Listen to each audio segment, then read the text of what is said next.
شروع اللہ کا نام لے کر جو بڑا مہربان نہایت رحم والا ہے۔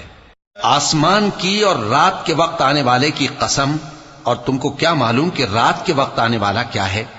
وہ تارا ہے چمکنے والا، کہ کوئی شخص ایسا نہیں جس پر کوئی نگہبان نہ ہو۔ تو انسان کو دیکھنا چاہیے کہ وہ کاہے سے پیدا ہوا ہے۔ وہ اچھلتے ہوئے پانی سے پیدا ہوا ہے جو پیٹھ اور سینے کے بیچ میں سے نکلتا ہے۔ بے شک وہ یعنی خالق اس کو دوبارہ پیدا کرنے پر قادر ہے۔ جس دن دلوں کے بھید جانچے جائیں گے تو انسان کی کچھ پیش نہ چل سکے گی اور نہ کوئی اس کا مددگار ہوگا۔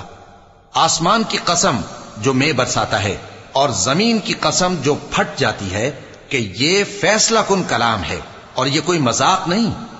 یہ لوگ اپنی تدبیروں میں لگ رہے ہیں اور میں اپنی تدبیر کر رہا ہوں۔ تو اے نبی صلی اللہ علیہ وآلہ